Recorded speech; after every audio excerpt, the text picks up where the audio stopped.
Do you know in which modern-day country they have found the oldest evidence of a winery? Armenia. Okay, wait a minute. How did you read ahead? No, I'm just that smart. Oh, you are that smart. Okay. Anyway, today we're going to learn about wine in what many believe is the birthplace of wine and where winemaking is having a renaissance. Wow.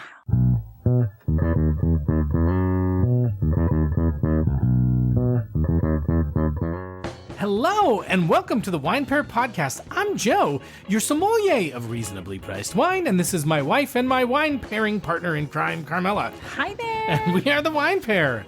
Woo. So if you're new to the podcast, here's a quick orientation. Each week we explore a different wine varietal or blend, like Pinot Noir or Bordeaux, or wines from places you never knew they made wine. Like Armenia. And except for Carmela, she knew that. Right, I mean, of course you knew that. I knew that. And then we dive into what makes it unique and special and worth learning about. And our goal is to help you expand your wine knowledge, like Carmela's, in a fun way that normal people like Carmela can understand. And we also I'm taste... just normal? Yeah. I thought it was exceptional. You are exceptionally normal. And extraordinary. We also taste and review 2 to 3 wines under $20 each and share our scores and recommendations to help you find great wines without breaking the bank. Nice. So thanks for joining us, and we're proud to say that Decanter Magazine calls us fun, irreverent, Chatty, and entertaining.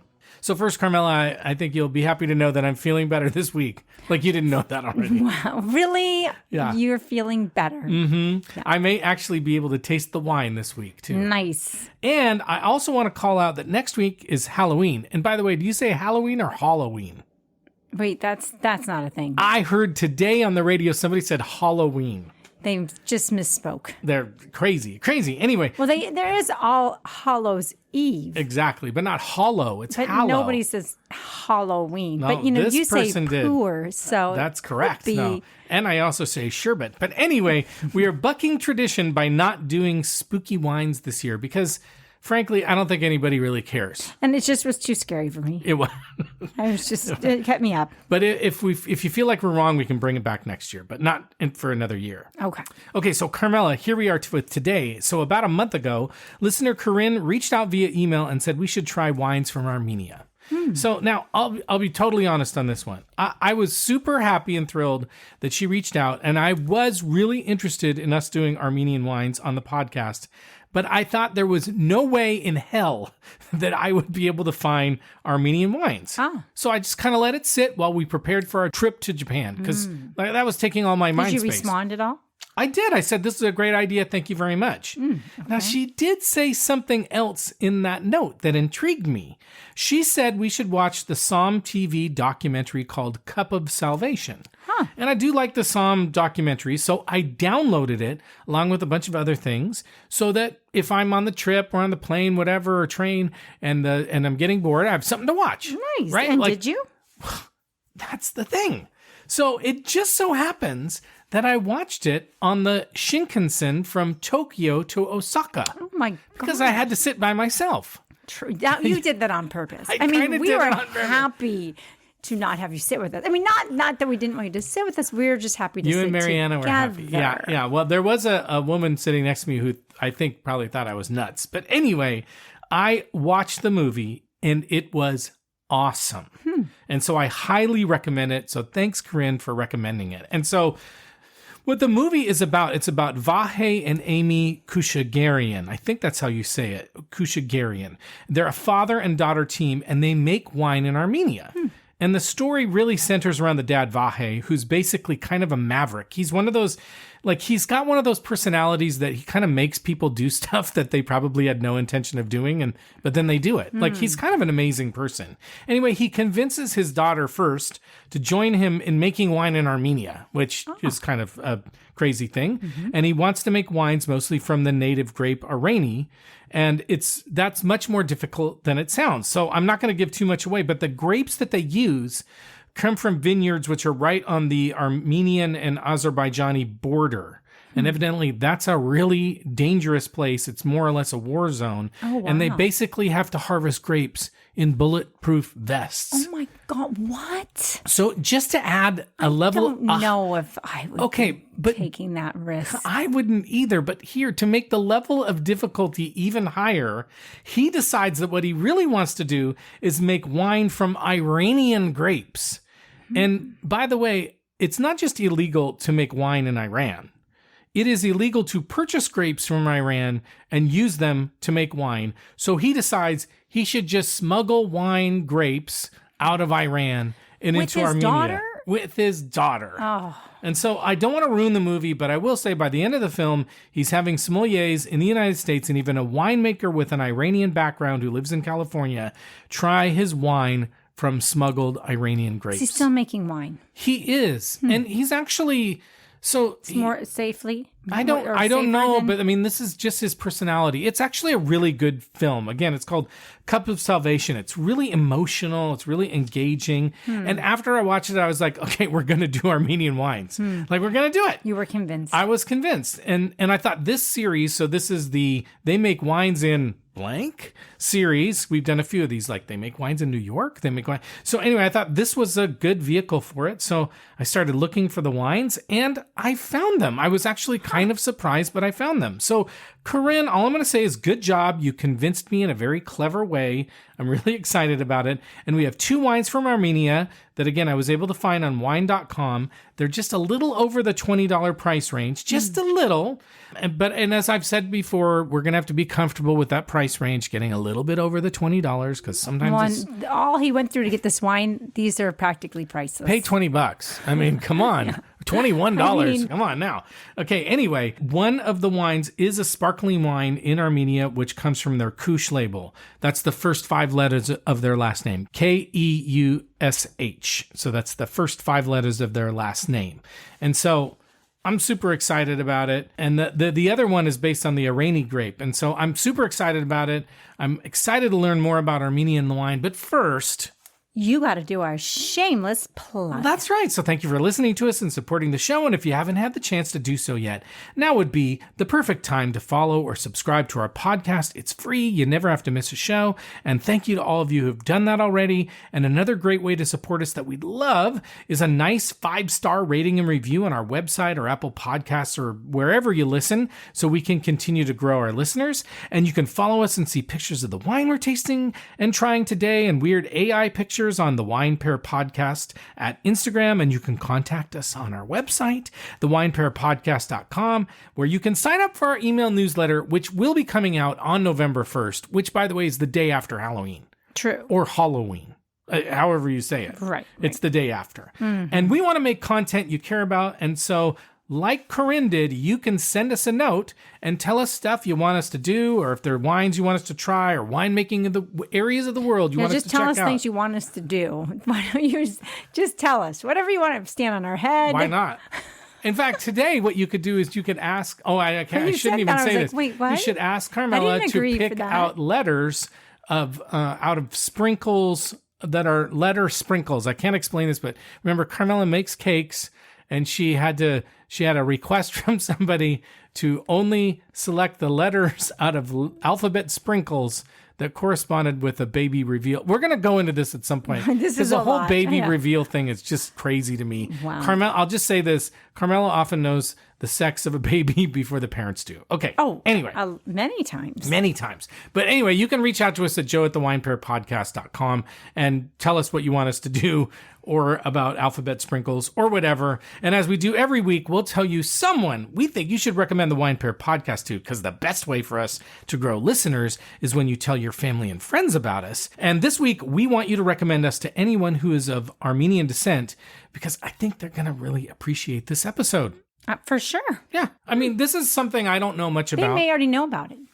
They may, but, I bet they'd be like, gosh, nobody ever talks about Armenian wine. This is kind of cool. Thank you. Mm-hmm. Thank you for doing it.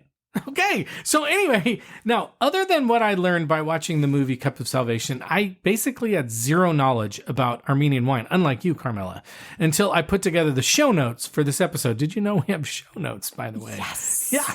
And all you have to do is go to our website, look for this episode, and you can find the show notes. Anyway. Oh, my God. So, Carmela, you already know about it, but me, our listeners, we're going to do some learning about Armenian wine. Okay.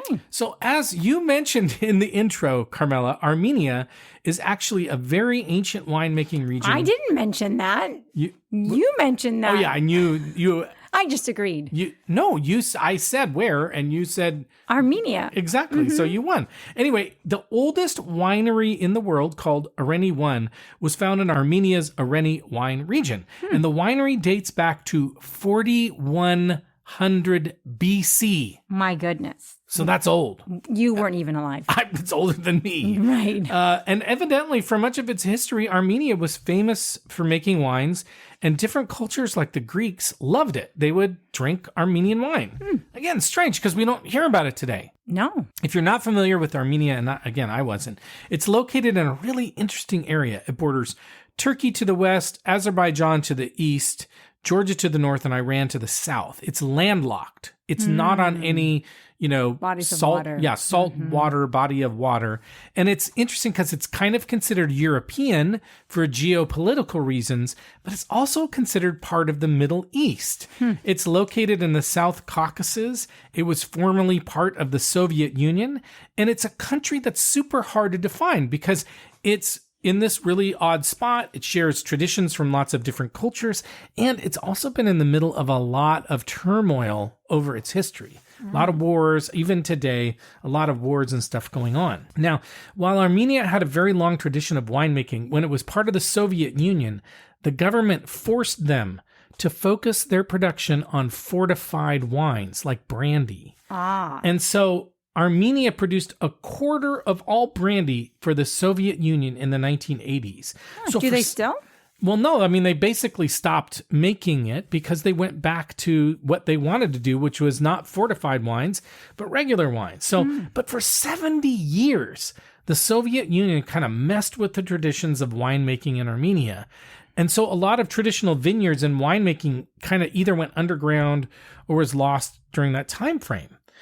But when the Soviet Union collapsed in the early 1990s, the people of Armenia had the opportunity to go back to traditions like winemaking, and slowly but surely, they are rebuilding the industry. And what's interesting about it, too, is that they've kind of combined this very old traditional way of winemaking with this newer way of winemaking, since they've kind of reintroduced wine. So you'll see some of those combinations of old and new. And then over the past decades, Armenian winemakers have been partnering with flying winemakers. So we talked about this a few episodes ago, but basically flying winemakers are winemakers from other parts of the world who will fly into areas to help winemakers kind of perfect their craft. There are 5 winemaking regions in Armenia: Vayats Dzor, Aragotstan, I'm sure I'm saying these wrong, Aramavir, Ararat, and Tavush. And they all have some similarities like volcanic or limestone soils, but they also have unique terroir, which is just the fancy way of saying place. There are different places, and Vayats Dzor is the one we'll focus on the most because there's kind of too much to go into. Again, look in our show notes. We have lots of articles if you want to learn more. But it's also the area where Vahe Keushguerian focuses on his winemaking, and it's well known for Areni-based wine. So now there are over 400 native wine grapes in Armenia, many of which are not found anywhere else in the world. But today they really only use about 20, and they mainly focus on about 5 wine grapes that dominate most of the winemaking. Areni is the hero grape. We'll talk a little bit about a few of the others that show up in the wine. But again, I'm not going to go, there's so much detail, I'm not going to be able to go into it today. But Areni is interesting. It's sometimes compared to like a bigger bodied Pinot Noir or a thinner bodied Grenache, but obviously made into red wine, but also sparkling wine, which is interesting because that's also how Pinot Noir is used. Right. Pinot Noir, famous for Burgundy and Pinot Noir wines, obviously, but also famously used in Champagne. The other grape that's used frequently and also grows in the Vayats Dzor region is a white wine grape called Voskachat. And this area is supposed to be kind of cooler climate and higher elevation. But anyway, back to the winemaking, when I mentioned this blend of ancient and modern winemaking techniques, some of the things they do in Armenia are super traditional, like focusing on native grapes or aging the wines in terracotta jars or amphora that are called karasi. Oh, wow. So this is a very traditional thing that they would do. And the method of fermenting and aging wines in these vessels is called the Karas method. But others have brought in more modern things like oak barrels for aging. There's a growing focus among many vintners on sustainability, drip irrigation, which can be really frugal in a place like Armenia that's pretty poor. But anyway, I could go on and on. It's time to learn a little bit more about the wines we chose for this episode. What do you say, Carmenita? Let's do it. Okay, so as I mentioned earlier, usually the wines we purchase for our episodes are under $20 each, but from time to time, as in this case, we have to go a little over that number in order to find wines to try, but we're really close with both of the wines under $25, so I think that's acceptable. I bought them both on wine.com, as I mentioned, so while Armenian wine may not be super easy to find, it's nice to know you can find these wines at national distributors like wine.com. And my bet, too, is that if you visited your local wine shop, which you should do, instead of going Total Wine, you should visit your local wine shop. You can ask them to find you some Armenian wines, and I'm sure they'd be happy to try. For sure. Okay, so the first wine we're going to drink is the 2019 Van Ardi Red Blend. And as you might guess, this is a blend made from 40% Areni, 35% Hagtenach. Wow. I don't know. And 25% milk. Wow. How did you learn to pronounce this? I didn't. I'm making it up. Really? It's probably absolutely and completely wrong. I doubt it. No, didn't you listen to something? Not this time. Oh. Areni I got from the movie, Cup of Salvation, but it's also kind of easy to spell and probably kind of would have figured that one out. These other ones, no clue. Oh my. None. We're gonna none at all. We could get in trouble. Somebody I hope somebody like hopefully they'll just help us out in a kind way and say, we'll teach you how to pronounce these correctly. And not say, don't you ever mispronounce that again. Exactly. Now, I did try to find a pure Areni wine, but they were kind of more expensive. And so it seemed like this wine was relatively easy to find. And so for our faithful listeners, I wanted to find something that was reasonably priced and that they could find and if they were interested in trying. And now there was a tech sheet for this wine, and it looks like there's a distributor in the U.S. called Storica Wine that does a lot of Armenian wine distribution. So that's kind of interesting. Mm-hmm. Van Ardi is a boutique winery. They started in 2008, so they're still pretty new. They focus on traditional Armenian grapes, but with modern winemaking, like making organic wines, and they have an organic certification. So that's nice to know. Yeah, for sure. And, again, sometimes organic, we think of it as kind of modern, kind of more expensive. But again, in places like Armenia where fertilizer could be really expensive, focusing on organic can actually be a more affordable. And organic growing was more typical probably, in ancient times and older times. And, nowadays we have all of the fertilizers and so I can see that for sure. Exactly. To make this wine, they ferment the juice in tanks and then age 40% of the wine in French and Caucasian 2-year-old barrels for 6 months. So older barrels, and then Caucasian oak is said to be similar to French oak, which is a lighter tasting oak, and only 40% of the wine on oak means it probably won't be overly oaky. Like it'll just have a kiss of oak, but not be overly oaky. And then interestingly enough, and we've heard this sometimes, they create each of the red wines separately. So they create wines for each of the grapes and then they blend them like 3 months before they bottle them. Oh. So I've always found that interesting about whether or not they create separate wines and then blend them or just kind of put them all together. I don't know. I don't know. It has to change, I would think, change the taste. I would think so too. Whichever one you choose. But I don't know. I don't know because I'm not that smart. You're not a winemaker. I'm not. This is true. I'm a wine drinker. Right. But I'm not a winemaker. Nope.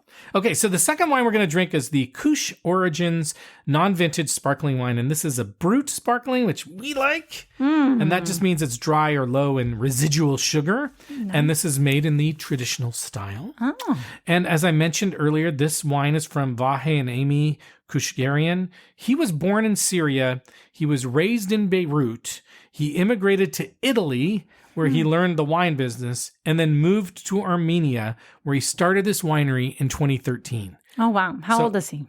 Older. I think he's probably around, maybe he's older than me. I don't know. Oh. He's probably older than me. Anyway, the grapes used in the sparkling wine are sustainably farmed. So we have organic, we have sustainably farmed, and the farmers have been growing the grapes and making wines in that area for generations. The vines are anywhere from 60 to 120 years old. Wow. So they survived the Soviet Union. Amazing. Which is pretty cool, to be using grapes and from vineyards that are that old in this kind of like poorly treated area of the world. Oh, it's incredible. What's interesting, this group of farmers used the grapes they grew, though, for raisin production during the Soviet Union days. Are they known for raisins? No, but I think that was a way of just being able to continue to grow the grapes and maintain the vines. These vineyards are also said to be among the highest elevation in the northern hemisphere at about 6,000 feet or 1,800 meters above sea level, and they harvest the grapes by hand. So that's kind of nice to know. And the two grapes used in the wine are the Voskahat at 60% and Katuni at 40%. Again, I might be just butchering those pronunciations, but the grapes are fermented together. So they ferment together in stainless steel, and they're aged on the lees, which again is kind of that funk that's left over from the fermentation process, for at least 22 months. Wow. And we love sparkling wine. And I wanted to get a wine from Keushguerian. And so when I saw Keush Sparkling, I was like, duh. Done. No brainer. Yeah. Duh and done. So I think that's enough information. Sounds like it is. I agree. So we're going to take a quick break and we'll be right back. And if you happen to have an Armenian wine with you today and you drink along with us, quadruple participation point. Last week you got triple for a ferment. Quadruple. Wow. And quintuple. You guys, you're going to have to figure out how to claim these points.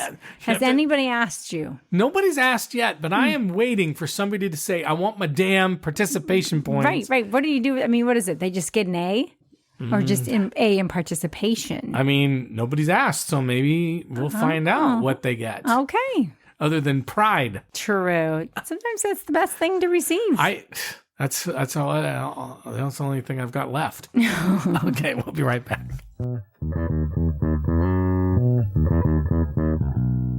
Okay, we are back and we are ready to try our first wine. This is the Ardi Red Blend from Armenia.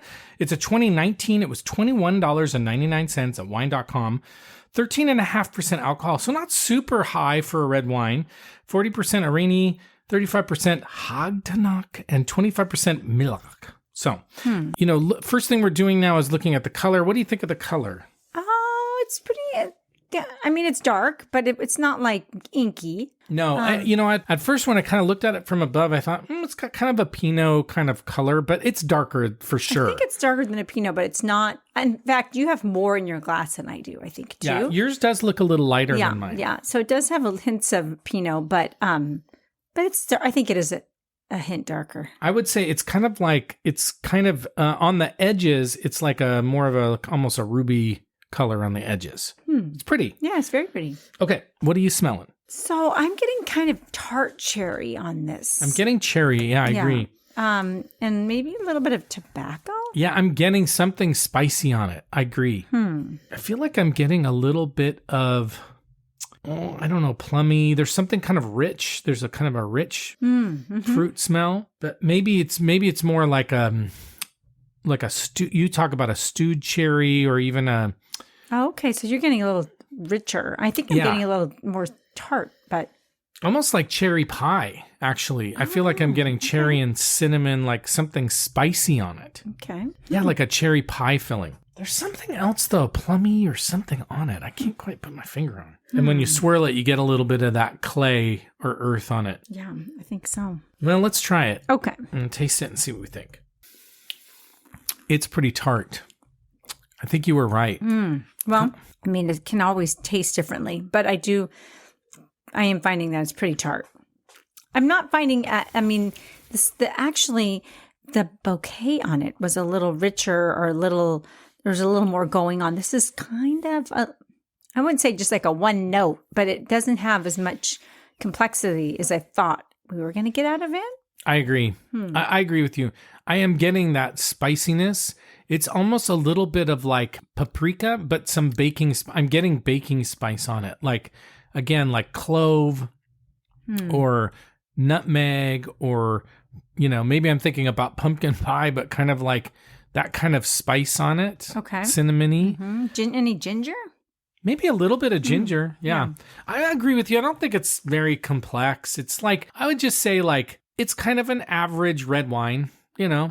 No, it's not bad. It's not great. It's kind of like, I think it's a hint more tart than I would like. I mean, I want to say that would be a crowd pleaser. Everybody like, I think there is a little bit of tartness that would make it some people might put their nose up at it. I think it's a good call, because I was going to say, like, I don't know, nobody would find it, I don't think, offensive in the least. Not at all. Like, we're not talking about that kind of a wine. But I agree. I think it's edgy. Like, maybe if it was maybe this might be a little bit more of like a summer wine. Mm-hmm. Mm-hmm. Like something you'd have around the barbecue or something. It's not, I don't know. I mean, you're right. It's not like, it's maybe more like a kind of a crowd wine. It's not a fancy, frumpy wine or anything of that sort. Yeah, I think you would. Now, you're not probably going to have this in an intimate dinner party with a bunch of wine snobs. No. What would you eat with it? It's interesting you were talking about like summer, because I am thinking like a cookout type of wine. Burgers and grilled chicken. And I said chicken, but it came out as chicken. Yeah, wow. Because I was rubbing my nose and it came chicken. Oh my God. Wow. Yeah, it's kind of weird. I know. I just explained the whole thing there. Yeah.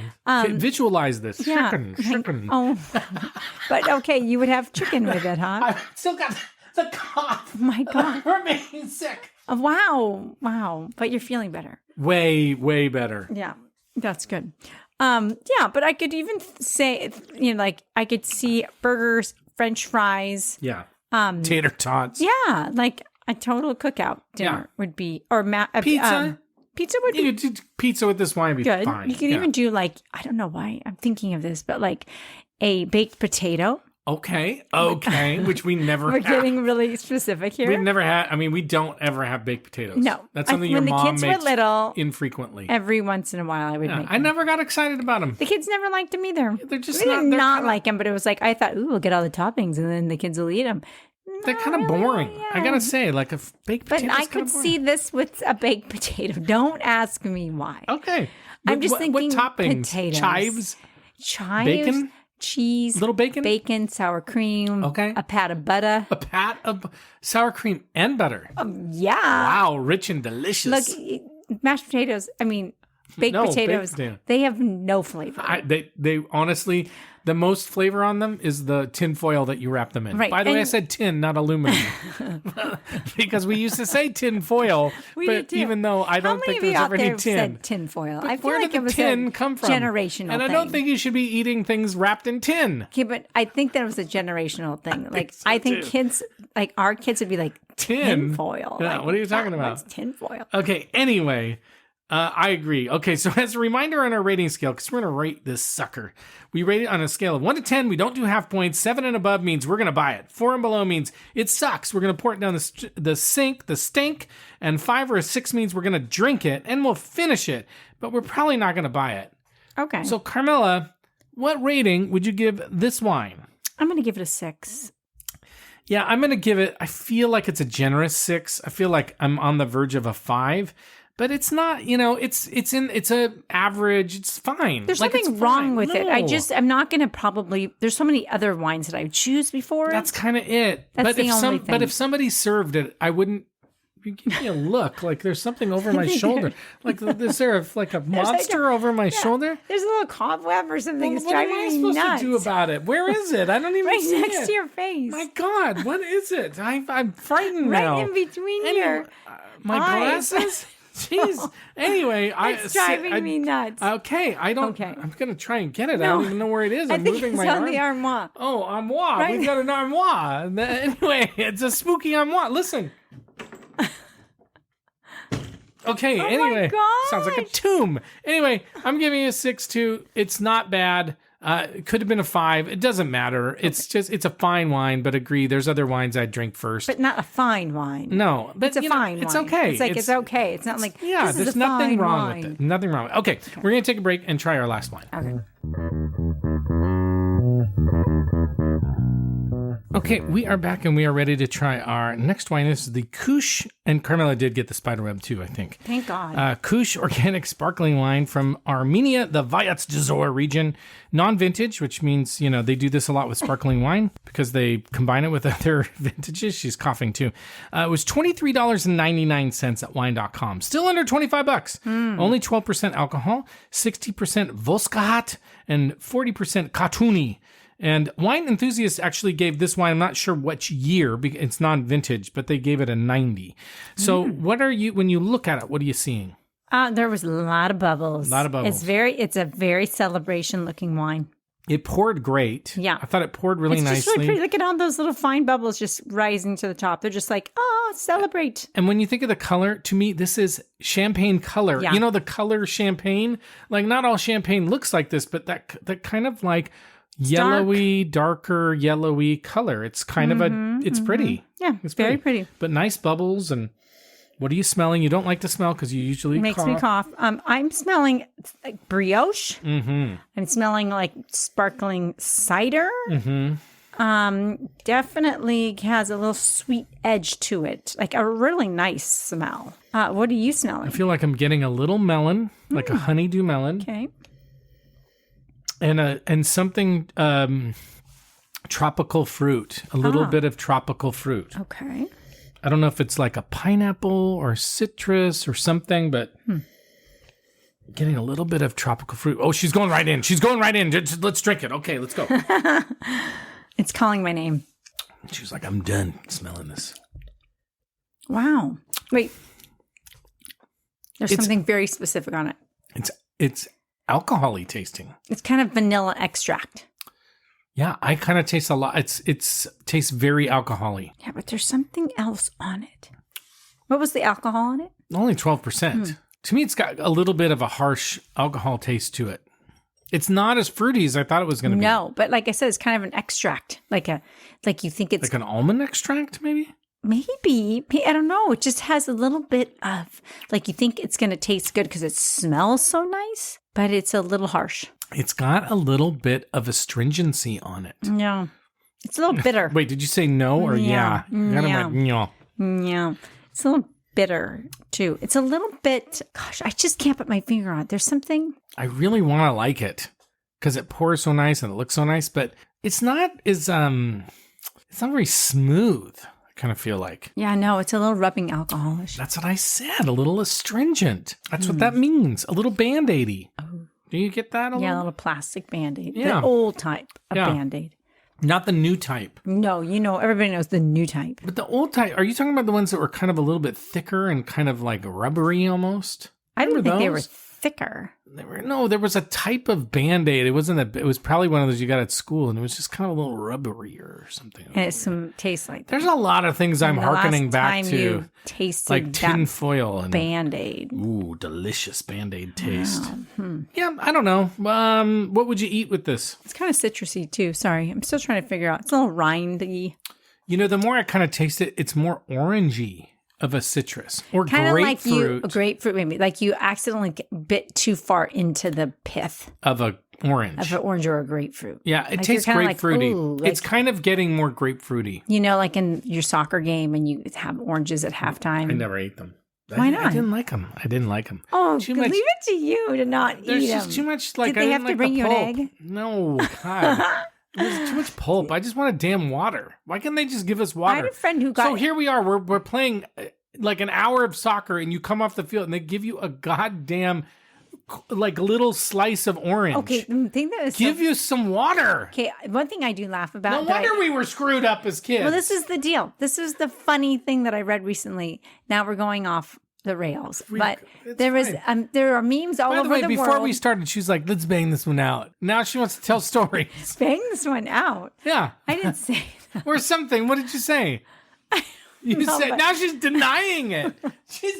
Anyway, tell your story. All I'm gonna say is I've been seeing these memes, and it's like all about how we drank like minimal water from a broken water fountain. And our kids, if they don't leave the house without their like jug or their Stanley cups of water, are you kidding? Then they might die. They might kind of get in trouble for drinking too much. Don't drink so much water. Right. And you'd get like, everybody go to the, water fountain, and you'd have like 3 seconds at it. Yeah. 1, 2, exactly. 3, next. And then some like kid would blah, blah, blah, all and over this day and age, like if your kid doesn't walk out the door with their water bottle, you better bet you're going to be chasing after them. You can get arrested as a parent if you don't bring them with the water bottle. Yeah, it's true. So I don't know how we got onto that.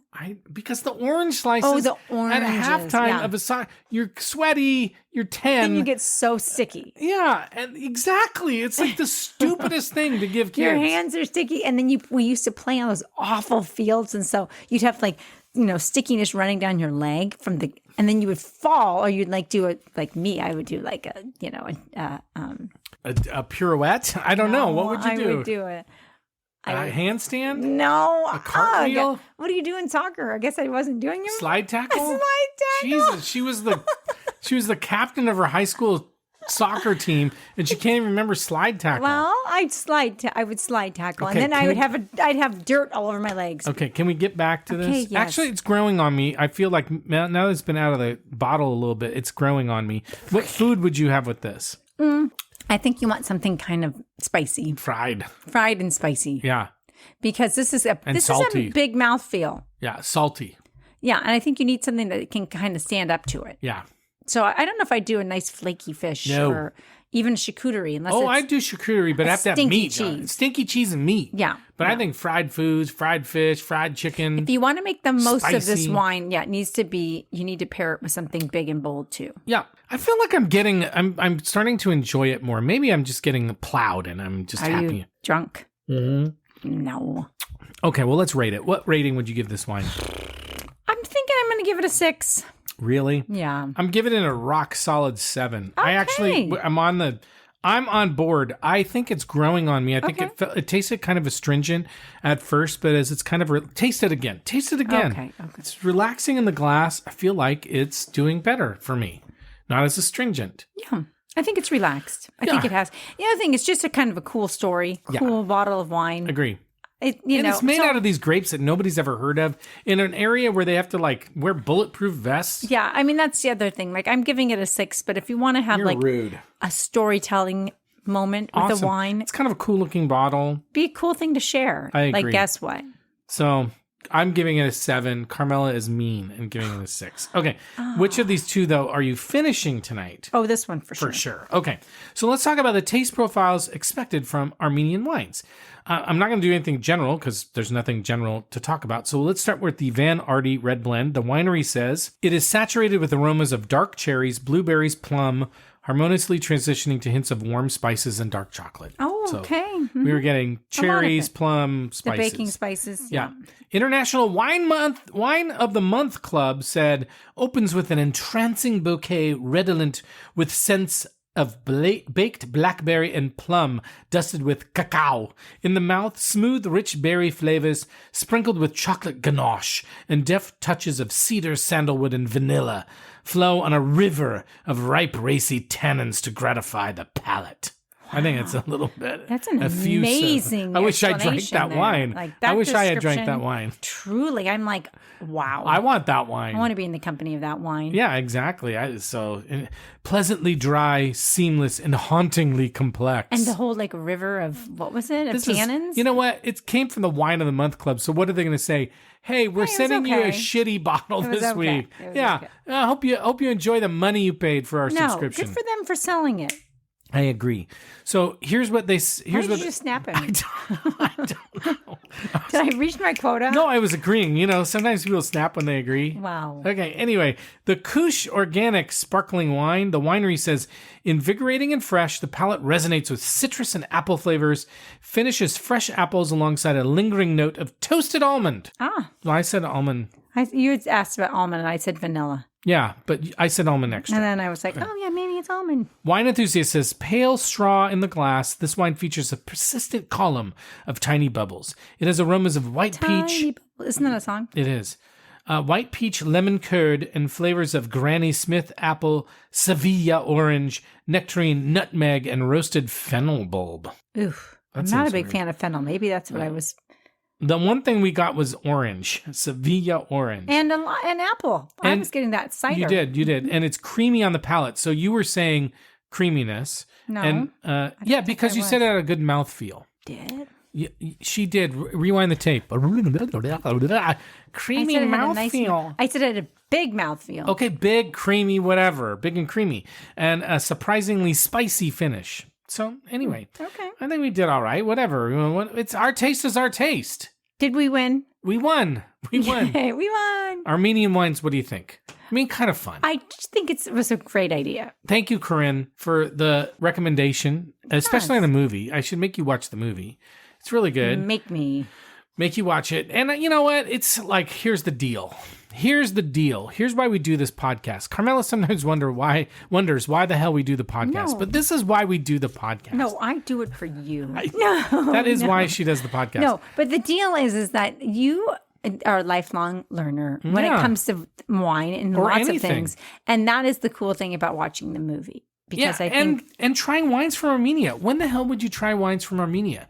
You're not going to go to some restaurant and they're going to go, hey, by the way, we have Pinot Noir from, Oregon and Areni from Armenia. They might. Oh, shit. This is what I have to deal with every day. You guys don't understand. Poor Joe. Might. Professor Positive. Stop being so positive. Poor Joe. Poor Joe. You're lucky I'm feeling better. I am glad you are. Anyway, but super fun. And I love it. So if you don't love it, go find something else. Pound to do. sand. That's right. Anyway, so Pound sand. Pound sand. Have you ever heard that? No. Come on, you've heard that. Would that hurt, or was that? This is also another old-fashioned saying. Go pound sand. Like it's punching a pillow. Yeah, it's kind of the modern way of saying go yourself. I was thinking like pounding sand, you can't really hurt yourself too bad or hurt anybody else. It's kind of wasted effort. Right, but it's also kind of like maybe a little satisfying because you make a hole in the sand. And if you do it hard enough and long enough, you may get a diamond. In the sand? Yeah, sure. Why not? Would you go pound some sand then for me? I've been pounding sand for years for you. Anyway, Carmela, it's time for us to go. But before we do, we want to thank you very much for listening to us. And if you haven't had a chance to do so yet, now would be the perfect time to follow or subscribe to our podcast and to leave us a fantastic 5-star review on whatever it is that you listen to. And we'd love to hear from you about like a wine you want us to taste or review or an area of the world you want us to try wines from. So you can leave a message for us on our website, thewinepairpodcast.com. You can send me an email at joe@thewinepairpodcast.com. And don't forget to sign up for our email newsletter on thewinepairpodcast.com because it's coming out on Friday. Friday? Woo! Is it Friday? Yeah, because Thursday is Halloween this year. Halloween. All right. So with that, we're going to sign off. Don't get too spooked out. Yeah, we'll be back. That's right. We promise. So thank you very much again. We'll see you next time. And as we like to say, life is short. So stop drinking shitty wine. Ciao. Bye-bye. And the happy ending at the end of our story. Always think too much. Always drink too much. Always pray too much. Always think too much. And when I'm with you too much, I fall in love too much. And when I'm away too much,